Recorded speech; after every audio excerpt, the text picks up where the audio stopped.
এই ভিডিওটি আসলে ডুরান্ড কাপ শুরু হওয়ার কয়েকদিন আগে শ্যুট করা। মোহনবাগান মাঠে গিয়ে এই ভিডিওটি শ্যুট করেছিলাম গোলপোস্টের দিকে লক্ষ্য করে। তখন পায়ে চোট ছিল না রিজার্ভ গোলকিপার ধীরাজ সিংয়ে, আর বিশাল কাইত তো নর্মাল ছিলেন, পুরো ফিট ছিলেন। তো দেখুন এই ভিডিওটি কিভাবে বিশাল কাইত এবং ধীরাজ সিংকে তৈরি করছেন মোহনবাগানের নতুন স্প্যানিশ গোলরক্ষক, অর্থাৎ নতুন স্প্যানিশ গোলরক্ষক গুরু। একজন শট মারছেন, অন্যজন কখনো গ্রাউন্ডার সেভ করছেন, কখনো বাউন্সিং বল কিভাবে তালবন্দি করতে হবে সেই ট্রেনিং নিচ্ছেন। মোটামুটি গোলের নিচে বিশাল কয়েক বছর ধরেই তো বাগানকে ভরসা দিয়ে আসছেন, এবার ধীরাজ সিংও মোহনবাগানের ভরসা হয়ে উঠতে চলেছেন। ভারতের অনূর্ধ্ব-17 বিশ্বকাপ খেলা মণিপুরি গোলরক্ষক।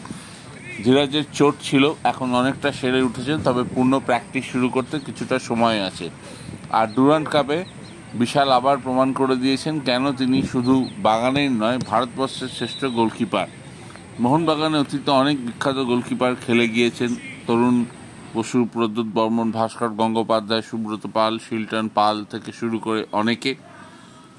সেই লিস্টে বিশাল কাইত শেষ কয়েক বছর জায়গা করে নিয়েছেন। অন্তত ভারতের অন্যতম সেরা গোলরক্ষক হয়েও জাতীয় দলে কেন তিনি ডাক পান না, সত্যিই দুর্বোধ্য।